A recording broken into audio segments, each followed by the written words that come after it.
മറ്റ് 4 മുഖഭാവങ്ങളെയും കൂടെ ഈ മുഖഭാവത്തിൽ കൊണ്ടുവരുന്നതാണ്.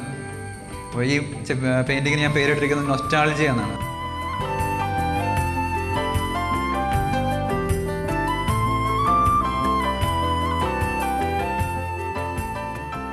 പിച്ചവെക്കുന്ന പാദങ്ങൾക്ക് കൈത്താങ്ങ് നൽകുന്ന ഒരു പിതാവിൻ്റെ സാന്നിധ്യം ബിജുവച്ചനൊപ്പമുണ്ട്. എല്ലാം കൈയെത്തും ദൂരത്ത് എത്തിച്ചു തരുന്ന ഒരു പിതാവ്.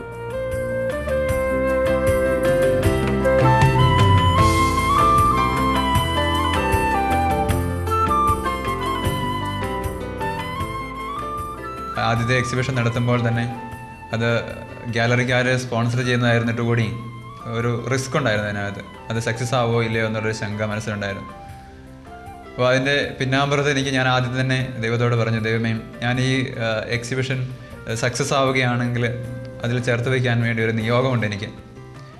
കാരണം അത് എൻ്റെ മനസ്സിൽ കുറേ നാളുകളായി ഉണ്ടായിരുന്ന ഒരു ആഗ്രഹം കൂടിയായിരുന്നു.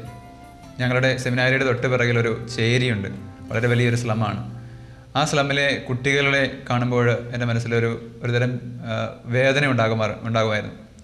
എൻ്റെ ബാല്യവും അവരുടെ ബാല്യവും ഒക്കെ ആയിട്ട് കൂട്ടിക്കലർത്തി ചിന്തിച്ചു കഴിഞ്ഞപ്പോൾ എൻ്റെ മനസ്സിലേക്ക് വന്നത്, ഈ എക്സിബിഷൻ സക്സസ് ആവുകയാണെങ്കിൽ അതിൻ്റെ ലാഭം ഈ തെരുവിലെ കുട്ടികൾക്ക് വേണ്ടി ചിലവഴിക്കണം എന്ന ആഗ്രഹമാണ്. അങ്ങനെ ഞാൻ ആ നിയോഗത്തോടു കൂടിയാണ് എൻ്റെ ആദ്യത്തെ എക്സിബിഷൻ നടത്തുന്നത് തന്നെ.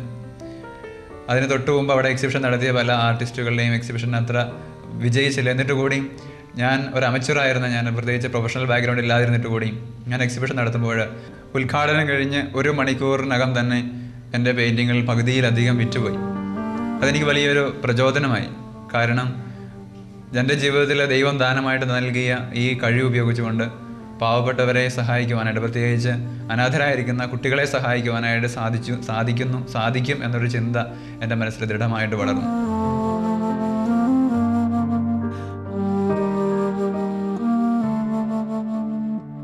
മധുരം നുണയുന്ന, പുഞ്ചിരി തൂവുന്ന കർത്താവിൻ്റെ സന്നിധിയിൽ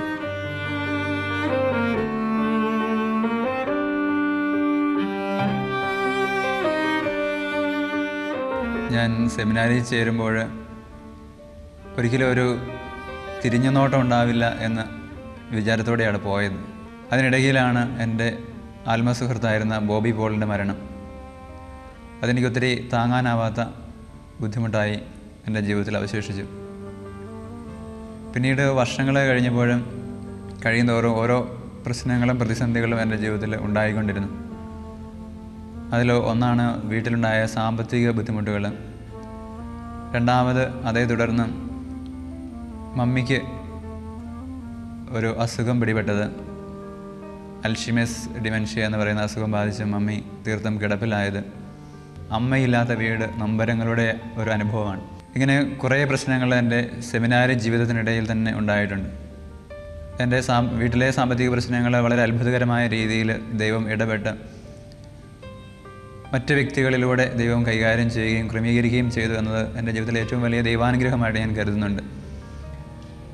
ഞാൻ സെമിനാരിയിൽ നിന്ന് തിരിച്ചു പോരുന്നതിനെക്കുറിച്ച് ചിന്തിച്ചുകൊണ്ട് എൻ്റെ ചേട്ടൻ ഒരു കത്തെഴുതിയപ്പോൾ എൻ്റെ ജ്യേഷ്ഠൻ എനിക്ക് തിരിച്ചെഴുതിയത് സങ്കീർത്തനം ഉദ്ധരിച്ചുകൊണ്ടാണ്. കർത്താവ് ഭവനം പണിയുന്നില്ല എന്നുണ്ടെങ്കിൽ പണിക്കാരുടെ ജോലി വ്യർത്ഥമാണ് എന്ന വചനം ഉദ്ധരിച്ചുകൊണ്ടാണ് അദ്ദേഹം എനിക്ക് എഴുതിയത്. ഇതെന്നെ ഏറെ സ്പർശിച്ചൊരു കാര്യമാണ്. ഞാൻ എത്ര കഴിവുള്ളവനായാലും പൗരോഹിത്യ ജീവിതം ഉപേക്ഷിച്ചിട്ട് എൻ്റെ വിളി ഉപേക്ഷിച്ച് തിരിച്ച് ഞാൻ സാധാരണ ജീവിതത്തിലേക്ക് വന്നാൽ എനിക്ക് എൻ്റെ കഴിവുകൾ മുഴുവൻ ഉപയോഗിച്ചാലും സാമ്പത്തിക അഭിവൃദ്ധിയോ മറ്റേതെങ്കിലും രീതിയിലുള്ള പുരോഗതിയോ ഉണ്ടാക്കാനായിട്ട് സാധിക്കില്ല എന്ന ചിന്ത എൻ്റെ മനസ്സിലുണ്ടായി. അത് ഇന്ന് വരെ എൻ്റെ ജീവിതത്തിൽ ഞാൻ സൂക്ഷിക്കുന്ന ഒരു വളരെ പ്രധാനപ്പെട്ട ചിന്തയാണ്.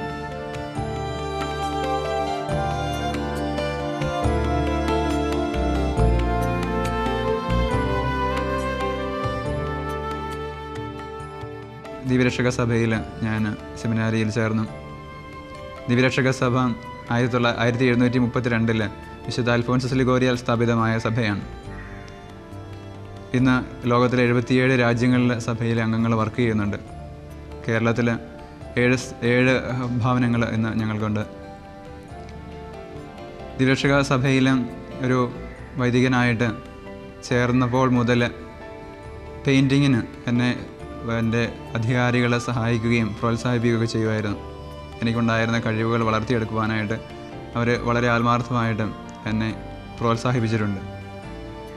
അതിനൊരു കാരണം എനിക്കുണ്ടായിരുന്നത് പണ്ട് മുതലേ തന്നെ എൻ്റെ മനസ്സിലുണ്ടായിരുന്ന ഒരു ചിന്തയാണ്, എന്നിലുള്ള ഈ കഴിവ് ഉപയോഗിച്ചുകൊണ്ട് സുവിശേഷ പ്രഘോഷം നടത്തുവാനായിട്ട് സാധിക്കും എന്നുള്ള വിശ്വാസം.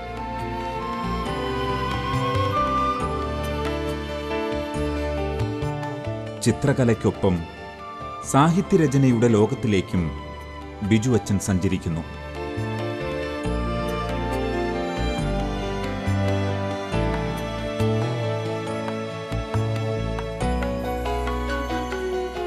എൻ്റെ സുഹൃത്തായ ബോബി പോളിനെക്കുറിച്ച് എഴുതിയ പുസ്തകമാണ് എൻ്റെ ആദ്യത്തെ പുസ്തകം. ഓർമ്മയിലൊരു മീവൽ പക്ഷി എന്നാണ് പുസ്തകത്തിൻ്റെ പേര്. അകാലത്തിൽ മരണമടഞ്ഞ അദ്ദേഹത്തിൻ്റെ ജീവചരിത്രമാണ് പുസ്തകത്തിൻ്റെ പ്രധാന ഭാഗമെന്ന് പറയുന്നത്. രണ്ടാമത്തെ ഭാഗത്തിൽ അദ്ദേഹത്തിൻ്റെ വർക്കുകളാണ് അതിനെക്കുറിച്ച് പറയുക. രണ്ടാമത്തെ പുസ്തകത്തിൻ്റെ പേരാണ് നെഞ്ചകത്തെ നേരുകൾ. തുടർച്ചയായി ഞാൻ അസിസി മാസികയിൽ എഴുതിയിരുന്ന ലേഖനങ്ങളുടെ സമാഹാരമാണ് ഈ പുസ്തകം. എന്നെ ഏറ്റവും കൂടുതൽ അതിശയിപ്പിക്കുന്നത് മനുഷ്യ മനസ്സാണ്. മനുഷ്യൻ്റെ മനസ്സും അതോടൊപ്പം മനുഷ്യൻ്റെ മനോഭാവങ്ങളും എല്ലാം കൂടെ ചേർന്ന് വിരിയിക്കുന്ന നമ്മുടെ ഈ ജീവിതം വളരെ സുന്ദരമാണ്. ഒരു പുരോഹിതൻ്റെ ജീവിതത്തിലുണ്ടാകുന്ന ആത്മസംഘർഷങ്ങളാണ് എൻ്റെ മൂന്നാമത്തെ പുസ്തകത്തിൻ്റെ പ്രമേയം. ഒരു നോവലായിട്ടാണ് ഞാനത് എഴുതിക്കൊണ്ടിരിക്കുന്നത്. എൻ്റെ ജീവിതത്തിൽ പൗരോഹിത്യത്തിൽ അധികം നാളുകൾ ആയിട്ടില്ലെങ്കിലും ഈ ചുരുങ്ങിയ നാളത്തെ അനുഭവങ്ങളും അതോടൊപ്പം തന്നെ പൗരോഹിത്യത്തിലേക്ക് ഞാൻ നടത്തിയ ഒരുക്കവും എല്ലാം കൂടെ ചേർത്ത് എൻ്റെ മനസ്സിൽ ഉണ്ടാക്കിയ കുറേ ചിന്തകളും അതോടൊപ്പം തന്നെ എൻ്റെയും മറ്റ് സുഹൃത്തുക്കളുടെയും ജീവിതാനുഭവങ്ങളും എല്ലാം കൂടെ ചേർത്താണ് ഇപ്പോഴും ഞാൻ എഴുതിക്കൊണ്ടിരിക്കുന്ന നോവല് ഞാൻ എഴുതുന്നത്.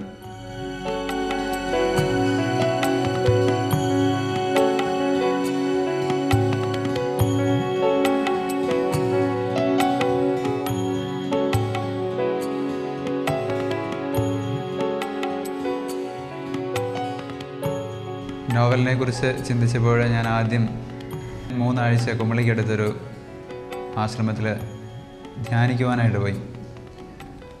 അപ്പോൾ എൻ്റെ മനസ്സിലുണ്ടായിരുന്ന കാര്യമാണ് ഈ നോവലിൻ്റെ മറ്റ് കാര്യങ്ങളൊക്കെ ചിന്തിക്കണം, അതോടൊപ്പം തന്നെ സാധിക്കുമെങ്കിൽ അതിൻ്റെ പ്രധാനപ്പെട്ട കഥാഭാഗങ്ങളൊക്കെ എഴുതണം എന്നൊക്കെയുള്ള ചിന്തയോടുകൂടിയാണ് ഞാനവിടെ പോയത്. അപ്പോൾ അവിടെ പ്രത്യേകിച്ച് അവിടുത്തെ ആശ്രമത്തിൽ നിന്ന് വേറിട്ട് ഒരു പ്രത്യേക തന്നെ ധ്യാനിക്കുവാൻ വേണ്ടിയുള്ളൊരു സ്ഥലമുണ്ടായിരുന്നു, ഒരു ഗുഹയുണ്ടായിരുന്നു. അപ്പോൾ ആ ഗുഹയിൽ പോയി ഞാൻ 3 ആഴ്ച താമസിച്ചും തന്നെ ധ്യാനിച്ചും ഏകാന്തതയിൽ ചിലവഴിച്ചും അപ്പോഴാണ് ഈ പുസ്തകത്തെക്കുറിച്ചുള്ള കൂടുതൽ ചിന്തകൾ എൻ്റെ മനസ്സിലേക്ക് വന്നത്. ഒരിക്കലും ഞാനിങ്ങനെ ബൈബിൾ വായിച്ചുകൊണ്ടിരിക്കുമ്പോൾ പുറപ്പാടിൻ്റെ പുസ്തകത്തിൽ ഒരു ചെറിയ സംഭവം വിവരിക്കുന്നുണ്ട്. സമാഗമ കൂടാരം പണിയാനായിട്ട് ദൈവം 2 വ്യക്തികളെ തിരഞ്ഞെടുക്കുന്നതാണ്.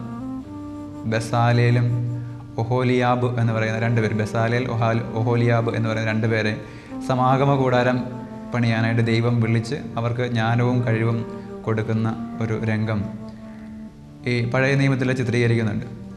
പെട്ടെന്ന് പുരോഹിതനെക്കുറിച്ച് ചിന്തിച്ചപ്പോൾ എനിക്ക് തോന്നി, ഒരു പക്ഷേ ദൈവം കൂടുതലായിട്ട് ഒരു പുരോഹിതനെ വിളിച്ചിട്ട് ഇതുതന്നെയാണ് ചെയ്യുക. കഴിവില്ലാത്ത അല്ലെങ്കിൽ സാധാരണക്കാരനായ ഒരു മനുഷ്യനെ വിളിച്ചിട്ട് ദൈവം ആ മനുഷ്യനെ ശക്തിപ്പെടുത്തി ജ്ഞാനവും കഴിവും ബുദ്ധിശക്തിയും ഒക്കെ നിറയ്ക്കുന്നതായിട്ടാണ് എൻ്റെ അനുഭവം. ഈ അനുഭവത്തിൽ വെച്ചുകൊണ്ട് ഒരു പുരോഹിതനെ സംബന്ധിച്ചിടത്തോളം ഏതൊരു പ്രതിസന്ധിയിലൂടെ അയാൾ കടന്നു പോയാലും അയാളെ ദൈവം താങ്ങും എന്നുള്ളൊരു ചിന്ത മനസ്സിലുണ്ടായി. കാരണം പിന്നീട് ഈ ബസാലേൽ എന്ന് പറയുന്ന വാക്കിനെക്കുറിച്ച് ഞാൻ അന്വേഷിച്ചു, പേരിന് എന്തെങ്കിലും അർത്ഥമുണ്ടോ എന്ന്. അപ്പോൾ ആ വാക്കിൻ്റെ അർത്ഥം ഇതാണ്, ദൈവത്തിൻ്റെ തണലിൽ വസിക്കുന്നവൻ, ബസാലേൽ. കണ്ണെത്താ ദൂരത്തുള്ള സുഹൃത്ത് വലയങ്ങൾ പോലും അച്ഛനിലെ കലാകാരനെ പ്രോത്സാഹിപ്പിക്കുന്നു. എല്ലാം ദൈവികമായ ഒരിടപെടൽ. ഞാൻ സെമിനാരിയിൽ പഠിക്കുന്ന കാലത്താണ് ഇൻ്റർനെറ്റ് വഴി ഒരു സുഹൃത്തിനെ പരിചയപ്പെട്ടത്. അമേരിക്കക്കാരിയായ അവരുടെ പേര് ജനറ്റ് മാർച്ച് എന്നാണ്. അവർക്ക് വാട്ടർ കളർ പെയിൻറ്റിങ്ങിനോട് പഠിക്കണമെന്ന വലിയ താല്പര്യമുണ്ടായിരുന്നതുകൊണ്ട് ഇമെയിലുമായി ഞാൻ അവരോട് ബന്ധപ്പെടുകയും അവരെ വാട്ടർ കളർ പെയിൻറ്റിങ്ങിൻ്റെ പല ടെക്നിക്കുകളും പഠിപ്പിക്കുകയും ഉണ്ടായി.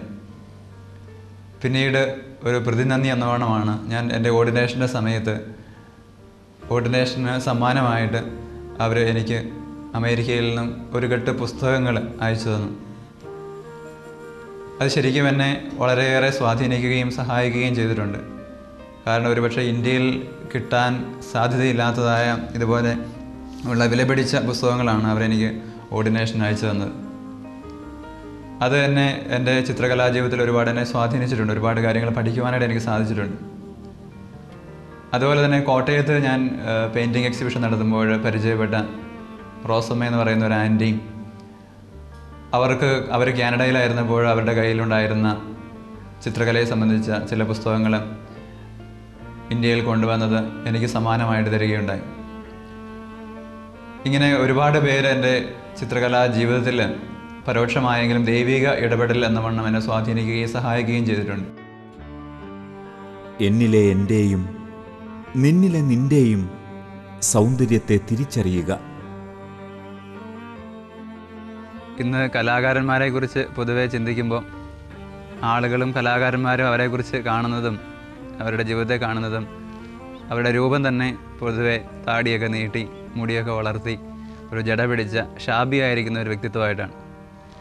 ഇങ്ങനെ ഒരു ചിത്രം രൂപീകരിക്കാൻ കലാകാരന്മാർ തന്നെയാണ് അതിന് കാരണമായിട്ടുള്ളത് പലപ്പോഴും. കാരണം ചിലർ കലയ്ക്ക് വേണ്ടി ജീവിക്കുന്നു, ജീവിതം കലയാക്കുന്നില്ല. ശരിക്കും ജീവിതത്തിൽ നിന്നാണ് കല ഉണ്ടാവേണ്ടത്.